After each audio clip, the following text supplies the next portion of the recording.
On this week of the PowersPoint podcast, we are talking fears. Fears of something you may have seen on TV or a movie, a fear that you've experienced personally. We're asking you, what got you scared? Hey, Scott, or me, drop that scary beat.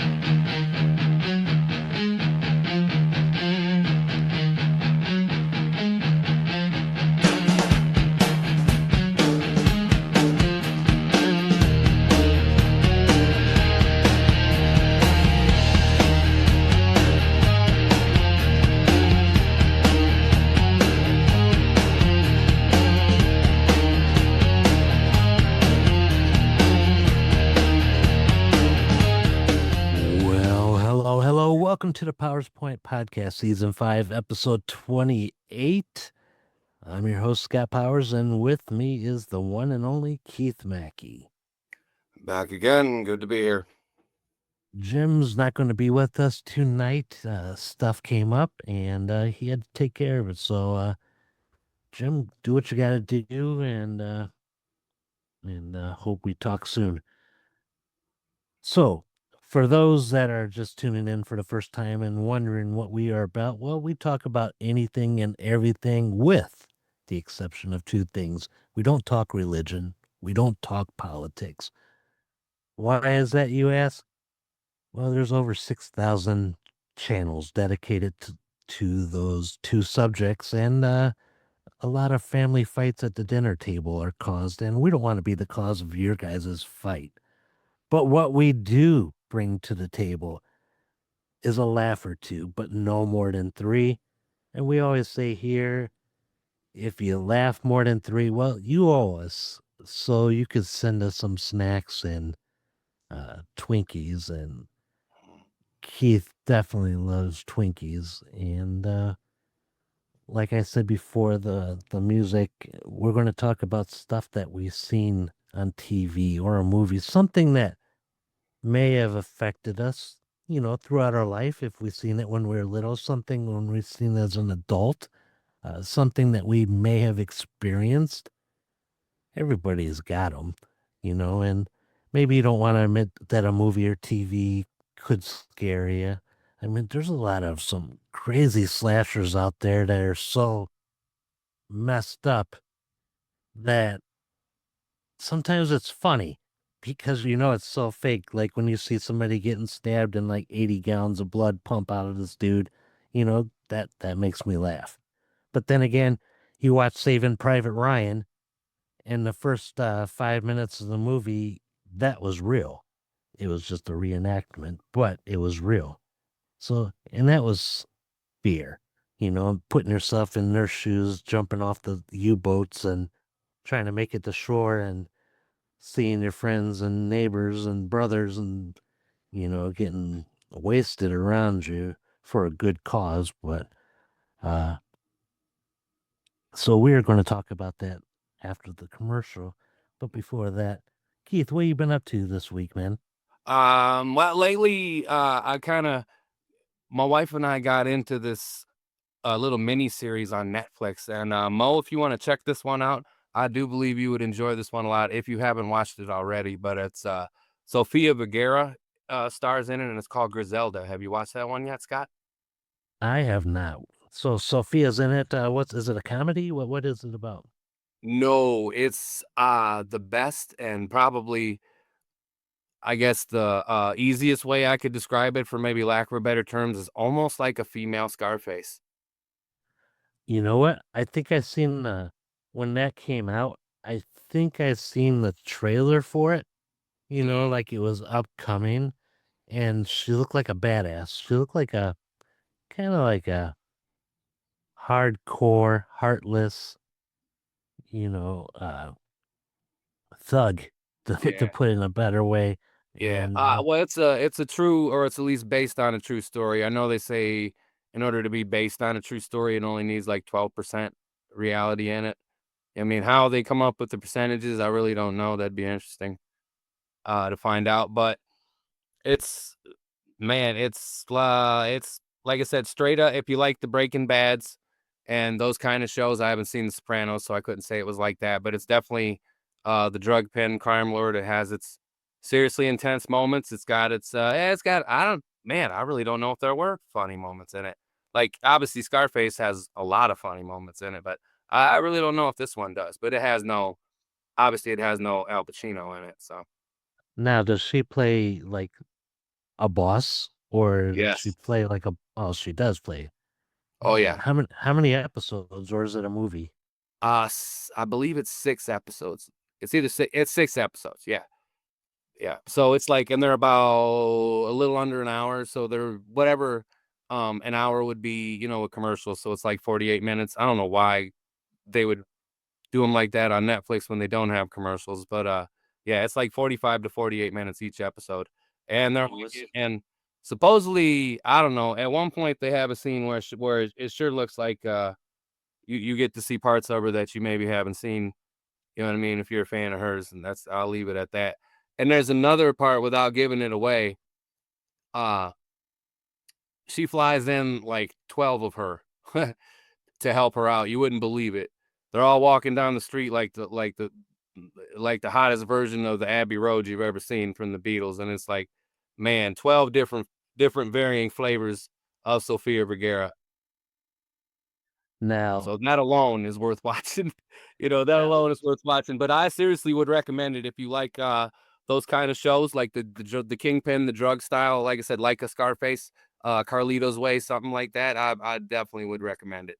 now, is this an ongoing series, or is it just like No, 6 episodes and done? no, that was it. It was a mini series or what. I don't know what they call them now. Extend. I don't know. Who knows anymore? Yeah, If you take out all the commercials, edit them all together, it's just a movie. right. Like Shogun was Well, supposed to be a mini series, right? But that thing stretched on for right. years. Yes, exactly. Right. Um, yeah, there's a lot of stuff out there nowadays that you watch and it kind of puts a fear into you, like, oh man, don't screw with these people. Don't screw like there's enough mob movies out there where you're like, man, these were real people. Their characters were real people at time. And if they're as heartless as the movies or TV shows portrayed them, that's kind of scary, dude. If you piss one off, you disappear. It's just some crazy stuff, especially with the mob. The slasher movies, I mean, you get movies like Dahmer and the Mendez brothers, and they try to persuade you or sway you to come up with your own conclusion, like the Scott Peterson and the Lacey Peterson trials. Did he do it? Did he not do it? If he didn't do it, he sure as hell looks shady, like his alibis. But there's stuff out there that they make that I wonder how close to reality were these, or are the shows like over and like indulged or over exaggerate. Sensationalized. Yes, Yeah. I mean, I imagine. No, I imagine they're greatly sensationalized. it's because like who was in the room with these people when they were having the dialogue? Right. Like no one was there. They're all dead. So how would anybody know what anybody said? But It's true. there, there definitely is a lot of things out there that some people are just scared to watch, plain and simple. Like what was the Blair Witch when that first came out? People wondered, was it real? Was it not real? These people had a hand cam and they filmed the movie, and next thing you know, it was all over the media. Like, was this real? Did this really happen? But then they started making Blair Witch 2. I think there's 3 or 4 now. And damn well it didn't happen. Right. Well, they were on a morning show promoting the Oh, movie. Like right when it came out, I thought like it was like the day after, or the day before or the day after. They did like one of the normal network morning shows. So like people already knew it wasn't legit, but yet still people still believed it. see, they should have like disappeared for like a year. Yeah, to really Like, sell it. yeah, like holy cow. I don't even see these people out on the streets no more. Mhm. Uh, Other movies that people question are movies like Paranormal Activity. It's like a house cam. It's filmed from the house cam angle, and that kind of has you believing, if you believe in ghosts, and I do. I don't know. We cannot be the only existence or of human, just here. Yeah, We just happen to be here. When they're discovering new planets every single day, stuff that are like 112 times bigger than Earth, and they're like, oh, it could sustain life with humans, but it takes like 92 billion light years to get there. Well, how do we know you could be a human and survive on it then? right. So a lot of crazy things out there to kind of put a fear of God in you. Yeah, And then the mob has always been big in my head. I mean, nowadays you turn on the news and see people's neighbors attacking them, or like there's so many crazies out there, and it's not slowing down. It's it's getting crazy. Just people just pulling up into a church and just going shotgun crazy and shooting everybody. And then you'll see a movie on Hallmark a year later about what went down. right. Or it's Maybe at least maybe not Hallmark. it's at least being reported that way. Right. You think when a person commits a crime heinous like that, that the media should keep saying the person's name over and over and over and over, do you, or is that kind of like giving in to them, and you'll always remember that person, Right. To be you know? infamous, like that's what they were going for. Right. Yeah, that's definitely a double-edged sword to that, you know. But you figure Yeah. if you hear 10 stories in a day, 9 of them are positive and 1 of them is negative, usually the one you're gonna remember is gonna be the negative one. That's Unfortunately, true. you know. So again, man, what was the name of that series on Netflix? Griselda, Griselda. I'm gonna make it a point to watch that because I like Sofia Vergara, Yeah. and I like Very good reasons to like her. crazy, lightly to put it lightly. I like crazy bitch movies, like just badasses in the movie. And this sounds like something that's up my alley. So I am gonna check it out. And what else you been up to? Oh, shit, I don't know, I think that's kinda what I have, but just, normal, getting sick and sleeping and trying to work on the diet, that's about it. Living the life, man. Mhm. Uh, and all I've been doing, not to bore everybody, is just work. Visiting my pops. I took him out for a big breakfast this morning, man, at our favorite restaurant. And as he's like fighting getting in a wheelchair, so he wants to walk.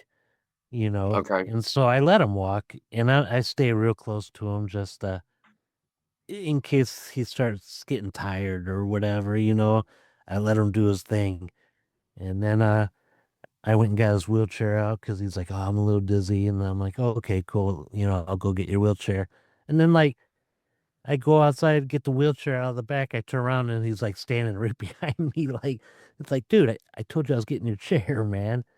And then he's like, well, let's go back inside because I want Dunkin' Donuts. I want a good coffee and a good fresh donut. And I'm like, all right, man. All right. So then I just sat with him while he ate donuts and drank his coffee, man. And we listened to Black Sabbath.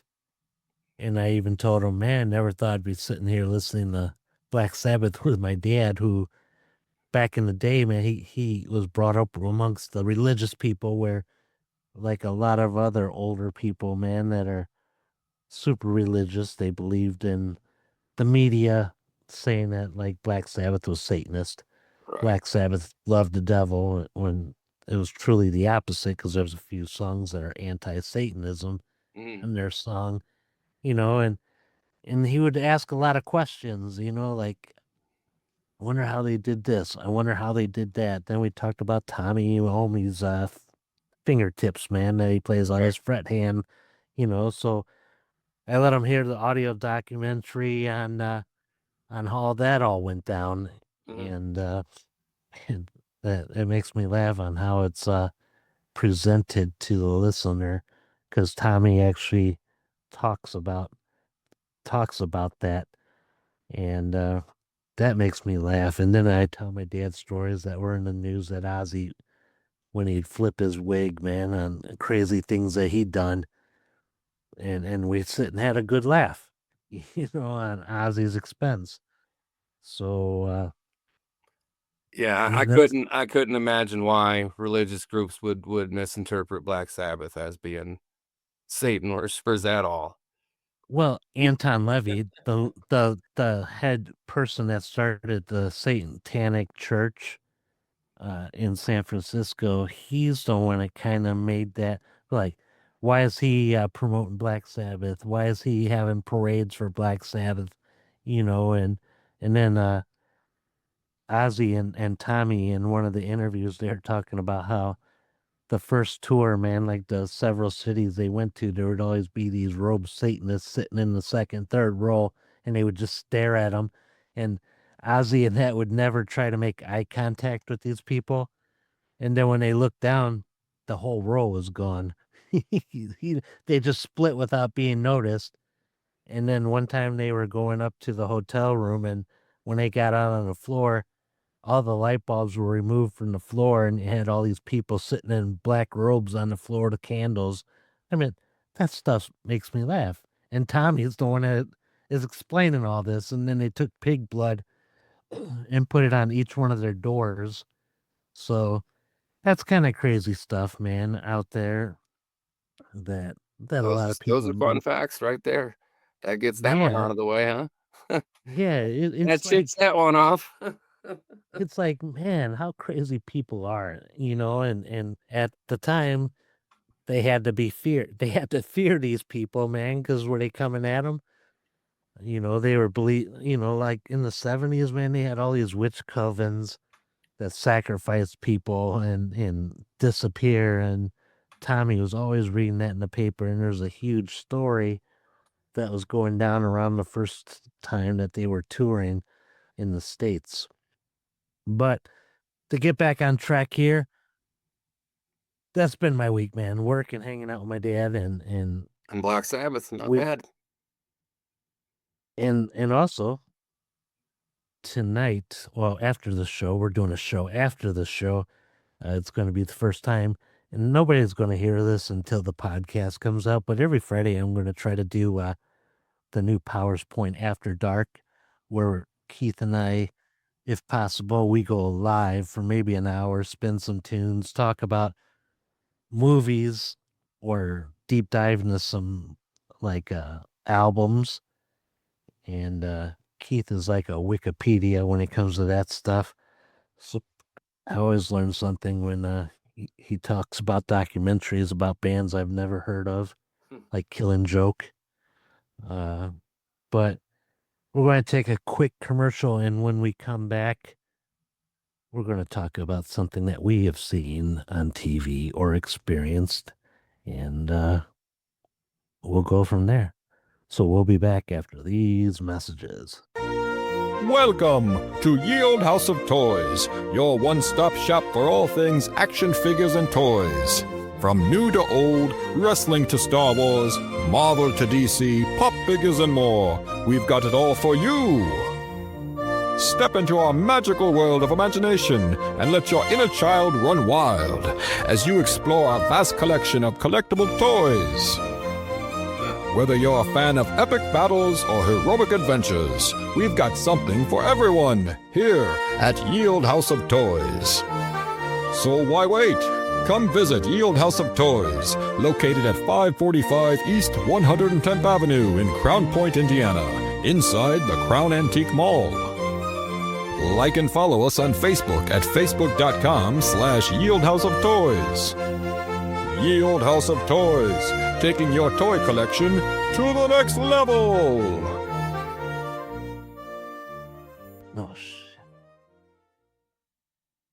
All right. Thanks to our sponsor, Ye Old House of Toys. If you are in the Northwest Indiana and you're looking for something unique or maybe a figure that you might have a hard time finding in like the big stores, go check out Ye Old House of Toys and talk to Tim and let him know what you're looking for, and he may be able to help you acquire that lost He-Man toy that you always liked, or a Marvel Legends figure, or G.I. Joe.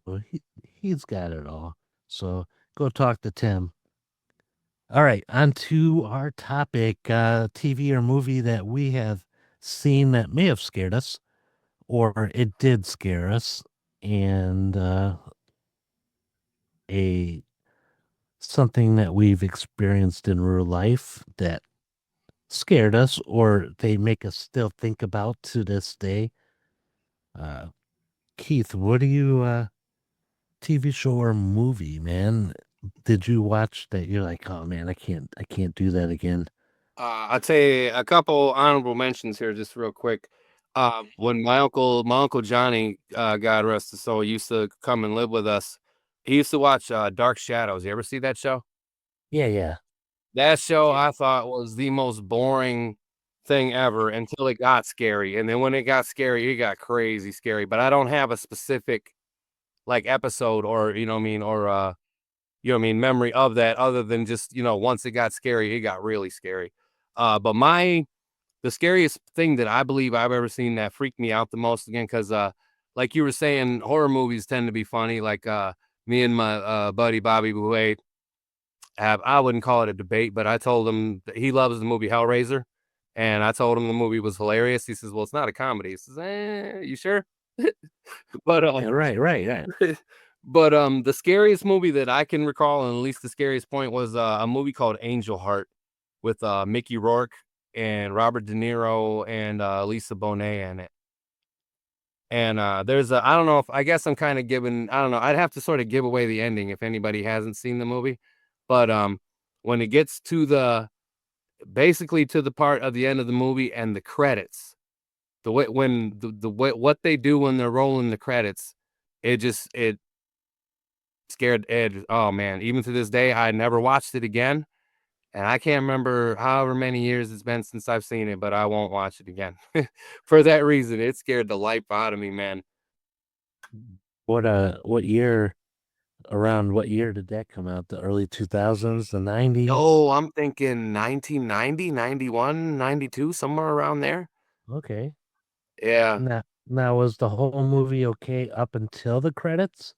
Yeah, no, it's interesting, man, because it's kind of got like almost like a voodoo thing, you know what I mean? Mickey Rourke is I'm pretty sure he's like a private investigator or something. See, now I'm kind of spacing out like plot points, but I know whatever I'm almost positive he's a private investigator, and he goes down to interview Lisa Bonet, who was supposed to have um had the daughter of Satan or something like that. But it was I don't know, it's something really crazy, but it's like it's satanic, like demonic, and it struck me as so real the way they laid it out that it just scared the crap out of me. You know what I mean? And it's see that's the stuff that gets me way more is the mind twisting stuff. You know what I mean? Like the seedy, you know what I mean, that kind of stuff like that. The subliminal, you know what I mean, the cerebral stuff, if you will. You know what I mean? Not the cerebral assassin, but no, you know what I mean, the stuff that gets in you and like just sticks with you for a long time. Like that clip I sent to the group chat was Robert Blake from the movie Lost Highway. Just him. I watched that movie countless times because I feel like I almost figured it out, and then one part was like, wait a minute, that part doesn't make sense. You know what I mean? It's almost like getting the Rubik's cube almost finished, and then you like, oh cool, I got it, and then as you hold it up to show somebody, you see one side is still completely scrambled. It's like, oh no. It's like so that's kind of what Lost Highway gets from me, but Angel Heart was just pure uh terror, couldn't sleep. You know what I mean? So Fear I of just looked people. at I just looked at the year that it came out, and it was 1987. Oh, So okay. it's even older, which those movies didn't have special effects. Those movies didn't have like the CGI, which I think makes those movies more realistic to me. Yeah, And it is the stuff that messes with evil yeah. that people fear. It like it like messes with the mind. Like you Mhm. said, you think you figured the movie out, and then something gets thrown at you, and it like you start questioning your first like Right. response to what you thought of the movie. So yeah, Well, okay, Lost Highway is a David Lynch movie, and his movies tend to be that way. I haven't saw a lot of them, but the ones I have seen, they all seem to have some like kind of like bizarre. Um, I guess that's probably the best way to describe it. You know what I mean? Some kind of like wild. You know what I mean? Not necessarily. You know, it's just crazy kind of person going on. You know, which I dig, but I just haven't caught like a whole lot of his movies. But um my capacity for watching movies. Remember, I was telling you about that, and I've said it before. It's like I have a hard time watching a movie without my mind wandering, and then like I found I missed like 30 to 40 minutes of it. it it actually that movie was so messed up that it Mhm. actually earned an X rating, Yes. which it really has to be messed up, man. Just it says it's because of Mickey Rourke's posterior he showed or whatever. Oh my goodness. But yeah, I'm gonna try to find it, man, and I'm going to give that a watch too. So now I got Griselda, and now I got Angel Heart, You know, and which doesn't look. if that movie got an X rating, then what did 9.5 weeks get? Oh God. Oh, that is a bad one, man. Yeah. So for mine, don't laugh. Mine is a 1939 movie, and going way back. But Wizard of Oz always scared me. I can see that. But and it wasn't the Tin Man, the Scarecrow, the Cowardly Lion. It was the Flying Monkeys. Yeah, And, they're that scary. really bothered me when the witch sent all her monkeys out to go get Dorothy and Toto, and she's like, "I'll get you and your dog too." And you know, I watched it once when I was little, and it was cool how it went from black and white to color. You know, Yeah. that was like one of the first colored uh movies. Like when TV came out and they did the coloring for the after the tornado part, and they landed in Oz, and Dorothy comes out of her house and everything's color. Awesome. The whole story, awesome. When they run through the opium fields and they fall asleep and the witch goes out after them, man, that's that's freaky. And it's not even the little people, man, and the crazy looking little people, but it's those monkeys, man. Yeah. I know that can happen in real life, but it's just something that stuck with me. The second time I watched, I sat in a room in the army with my roommates and friends. We were drinking, and I actually like kind of cowered away from that movie, man. Like, "Yeah, I gotta go do a beer run, and then I'd take an hour so I wouldn't have to come back and watch them. But that movie still to this day, I won't I won't mess with no more, man. Well, it's a trigger, right? I'm 52 years old, and them stupid monkeys, man, Yeah. bother me. They Yeah. look So what good. about the song then? You don't like the song either? I don't, Because it's in they copy that part, the oh we oh they like that's in every so many songs. you know, it's I don't know. There's just something dark and sinister about Mhm. that whole. I mean, that was probably one of the greatest witches Okay. on TV or a movie.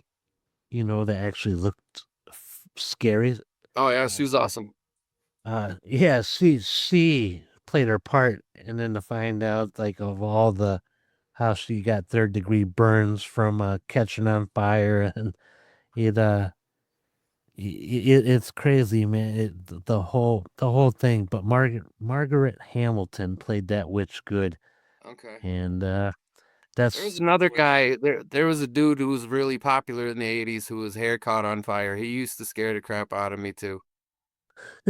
his initials No, would but be no doubt, MJ. I legitimately had nightmares about that man. Initials MJ was They born are only about like, 10 miles from here. yes, he did. Yes, he did. We're not talking about the Pepsi Next Generation guy. No, I don't. Maybe not. I don't know. I don't know what all he sponsored. Oh, that's when his hair caught on fire Is in the that what it was? Okay. commercial. Is that what he was doing? Okay. Yeah. Yeah, he ain't dead either, man. He's around. It could be. But there are some people, man, that when you see them and you kind of fear them, like they're just evil looking, man, and other people could love them, Right. but there's just something in their eyes, man, that like bother you because they say the eyes are the windows to the soul. Yeah. And then when you get these crazy fools that tattoo their pupils on their eyes and they're black, and it's like, I see nothing in that can't though. tell, man. Yeah, that's the thing though with that is No. that's so postured and like, you know what I mean? And that's like to me that's just straight fakery, man. If you're a seedy or if you're a different or whatever kind of person, you're gonna be that person regardless, without the black hair and the makeup and the nail polish and all that. To me, that's just like that's a veneer. You know what I mean? Like you see a lot of like dudes with beards and you know what I mean, like whatnot there, you know what I mean? They try and toughen up the image. That's all veneer. You know what I'm saying? And that's easily broken a lot of times. So it's like if you're that way, you're gonna be that way. You're gonna, it's gonna come through in your personality, whether you want it to or not, or whether, because if it's true and it's pure, uh, like the person doing it doesn't think anything of it. You know what I mean? What do they say about the best bad guys is the one that convinces you that they feel like they're the good guy. You know what I mean? That what they're doing is completely justified and righteous. It's like, well, that's the bad guy you want because they're completely sold on a different idea than what, I mean, that's how your hero is. But yeah, I believe um a different type of unique individual, you could dress them all 100% alike and the unique individual is gonna present itself. True, true. Or they always say, don't mess with the quiet ones. Those are the ones that are going to snap. Yeah. So, but moving on, a life experience that you may have gone through that it's not TV or movie, man. It is like real. For real diamonds, huh? Yeah. The first one I could think of was probably when my daughter was born. And I've always, when somebody would ask me, or when they were about to have children, I would always kind of tell them the same thing. Like, you know what happened? At least the way it happened to me is I got hit with the biggest rush of love that I've ever felt in my life. And then chasing that down right behind it was the biggest rush of fear because here's this child, this new, human being that I'm responsible for. You know what I mean? This is mine to mess up, to do right, to do, whatever. Now today, as I couldn't be happier with the way my daughter is. You know what I mean? For the 99%. I mean, obviously there's always room for improvement. But as far as the scariest real life experience for me would have to be 2020. You know what I mean? When COVID hit. I can't remember a time I've been more afraid, that I've shown myself to be more afraid. You know what I mean? My wife worked at a hospital at the time, you know, and so it was like she was, whereas a lot of people was strong about it. She was definitely one of them. You know what I mean? Her family was definitely, they're concerned about it, but I was not doing good with it. You know what I mean? I spent a lot of nights like curled up on the couch, you know what I mean, in the fetal position, couldn't listen to anything that sounded, any remotely like that sounded like impending doom. And I literally begged in tears. This is a great story to tell, right? But it's just, hey, this is the truth though. I literally begged in tears, Heather, to not go back to work. To just I am begged and begged and begged her to not go back to work at that hospital. And eventually she gave in. I had to recruit my parents. You know what I mean? I said, you please, please do the same thing. Blackguard, please do not go back to that hospital with this going on. And, she eventually she relented. And, um, I know we don't talk religion, but by the grace of God, you know what I mean? The job she's at now is exponentially better than what was going on at that hospital. You know what I mean? She would already, if we just look at it from logistically, she had already peaked out money wise of where she was going to be. You know what I mean? And it wasn't nothing that, comfy or not, you know what I mean, to look at like that. And now she's, way more exceeded that in money and responsibility and respect, you know what I mean, in accolades, kudos, anything you want to, you know what I mean. She got a crew underneath her, and it's like, a motley group of you know what I mean, these individuals, but they all love her, they all answer to her, you know what I mean. She's the boss, and they all love her as the boss, and she's rocking it now. And I guess it took me being a sniveling, crying, concerned, completely terrified man. You know what I But, mean? you know, a lot is with the outreach of media. You Mhm. see, like in New York, they're burying like mass graves, man. People are dying left and right in because of COVID. Yeah, COVID was something that we weren't ready for. The world was not ready for. not in the slightest. And you'd see them like they die and they like throw a sheet on you, a toe tag on you, and throw you in a refrigerated like a railway car, Yeah. until they could figure out how to take care of this. And then you see picture or videos, man, which they're like burned into my mind, man, of like you see places that were so populated like New York City, Paris, Yeah. France, uh like places that are so overpopulated, but then they show videos and not a person walking in the street, man. And Mhm.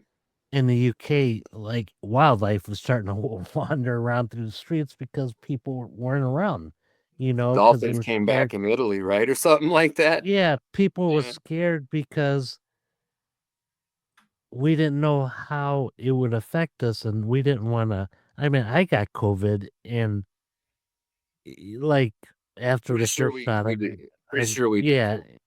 and it was rough, but for the people that are out there like, "Oh, COVID wasn't real," it was pretty damn real because it's killed over 1,000,000 people, Right. and not just in one general area. I'm talking about world, Right. you know?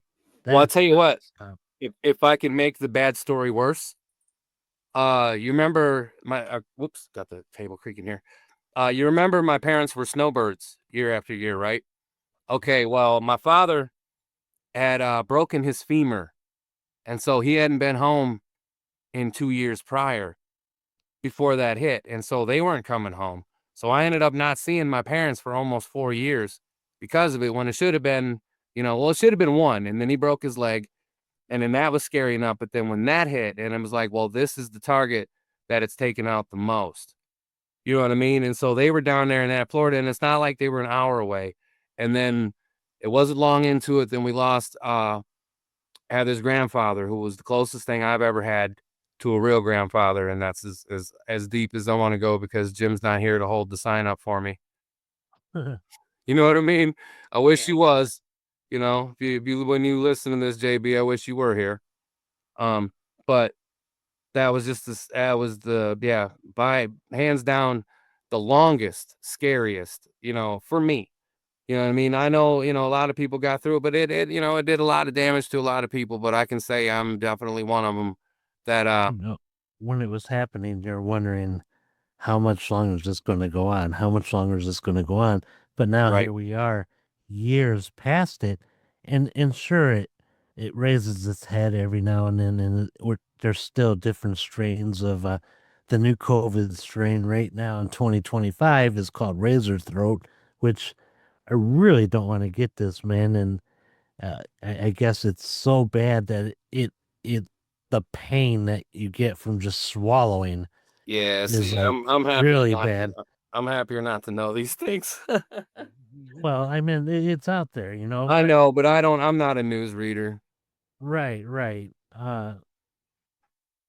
Yeah, No, it doesn't mean you shouldn't be. I'm just saying I'm not, you know what I mean? But you know no, me, I don't function on the it's same plane as normal society.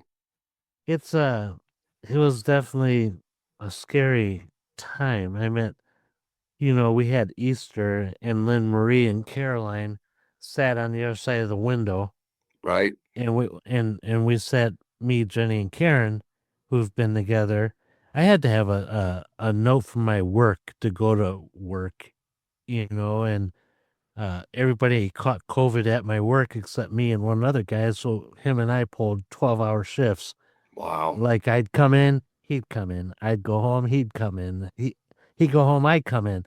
I mean, overtime was ridiculous, but uh, we would still have to be tested all the time, man. Yeah. Just you know, and I remember the lines waiting to get the first shots, and Yep. at the VA in Chicago, it was like almost a city block long, just to the vets, and that was crazy.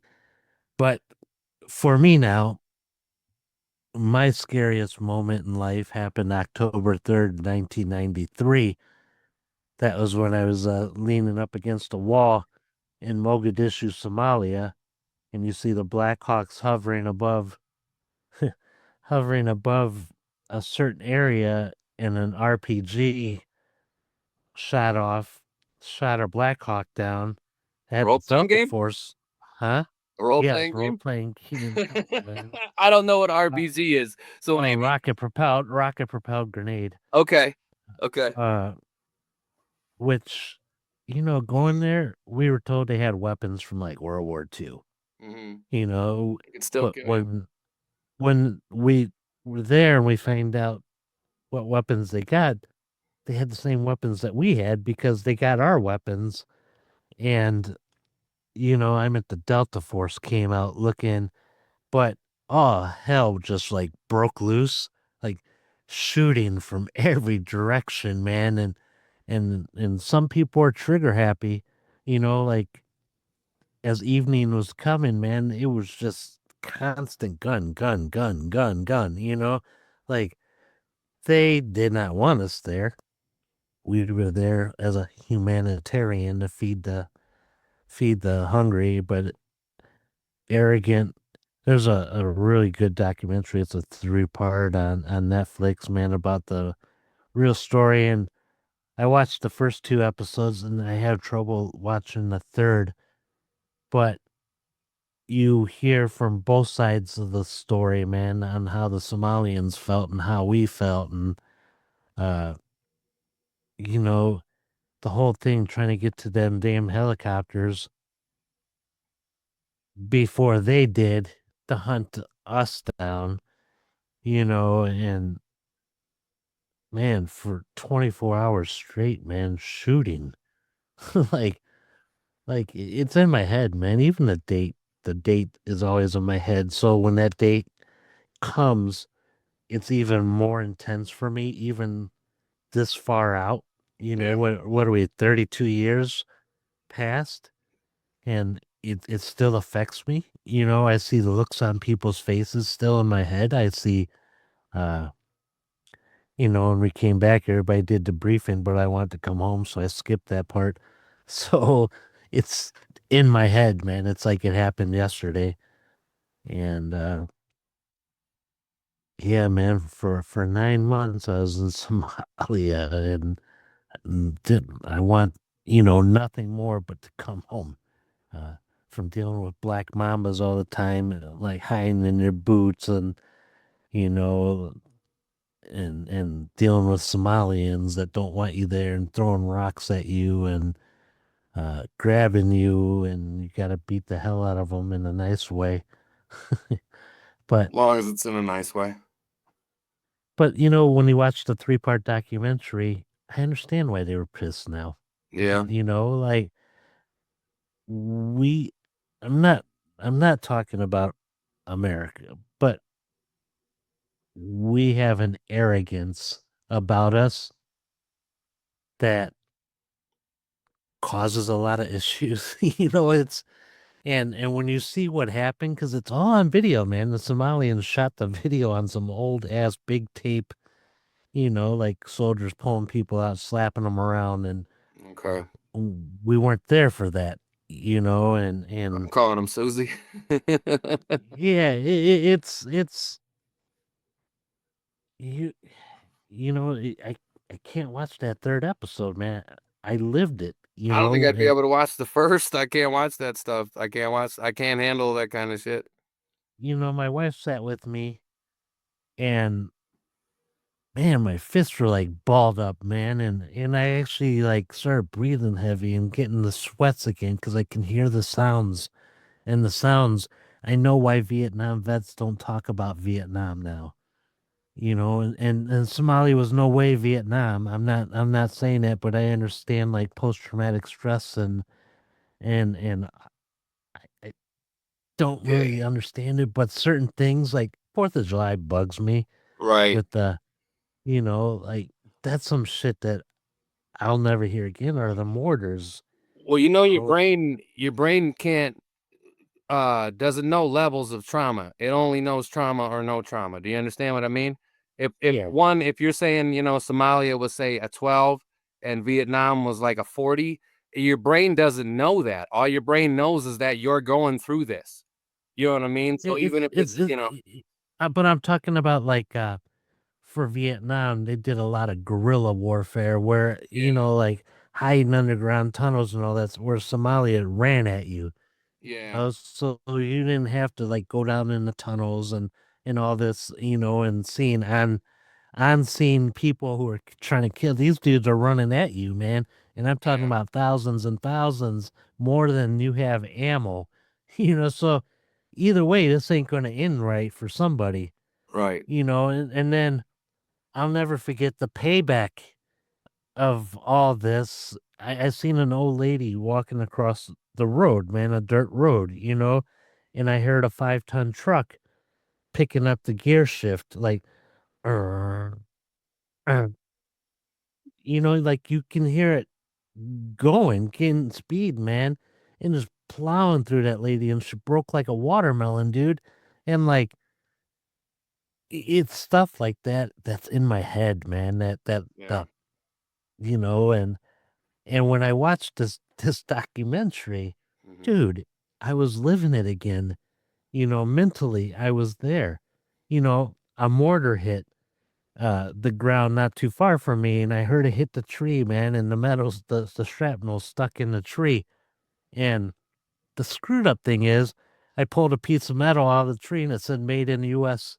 on it. Like of all things, made in the U.S. Should I Right. made in China?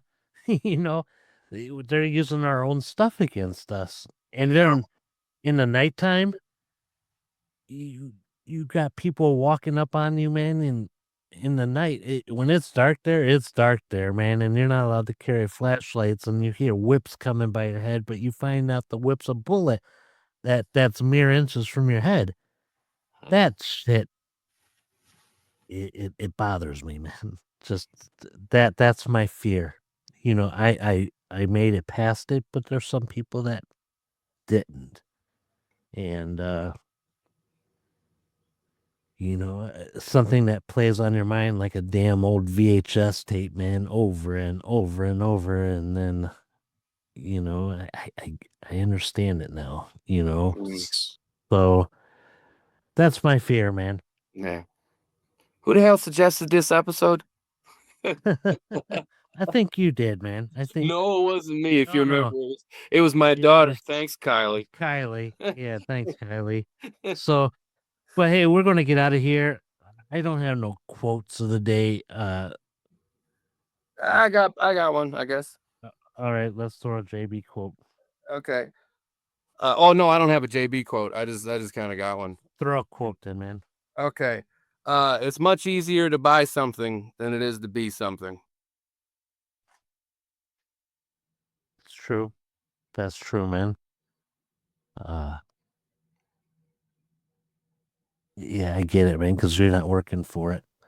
It's a lot harder to work for it and then the payoff. But Yeah, man. Now you got me. This whole episode's got my head messed up at the moment, man. So That's right. So I was saying, all right, this episode was a bad idea. for those out there that are listening and thinking about TVs or movies or real experiences that they've had that have scared them, even as you progress in age, and it sticks with you. Um, Let us know. You can contact us at the powerspointpodcast at yahoo.com, and in the subject line, just put fear. Let's just put fear in the subject line. Or if you got a subject that you want us to touch on, man, just put a podcast subject and let us know what you want us to cover, and we'll be more than happy to. So, also, remember on Friday nights, or you could check out our website at the PowersPoint Podcast at podbean.com.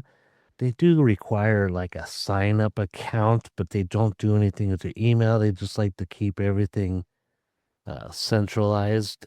And the website's pretty cool. You could see pics of Keith, Jim, myself.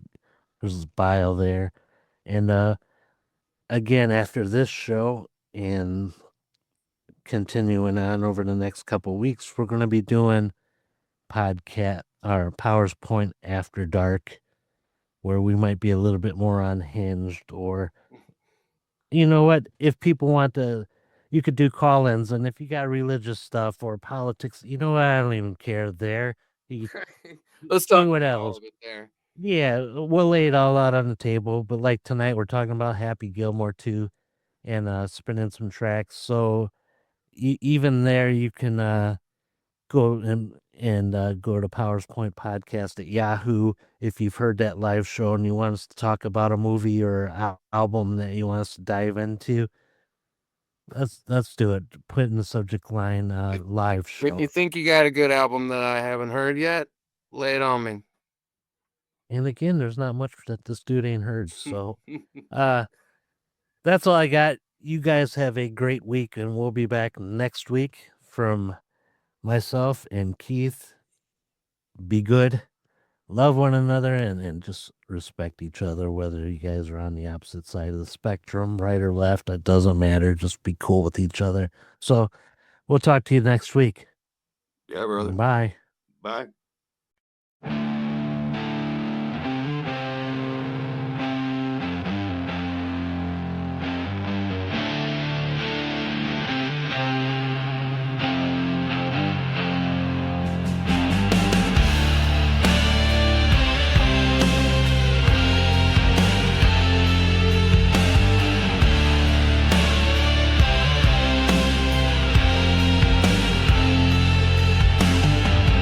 There's a whisper in the corner, breathing like it knows my name. Cold hands reach from the darkness, and the walls don't look the same. Heartbeats a drum in the silence, every step feels twice as loud. And my shadow's moving faster, like it's trying to leave me now. Fear's got a hold, a grip on my spine, turns my blood to glass and steals all my time. I'm running from nothing, but it's right behind. Fear's got a hold and it won't let me hide.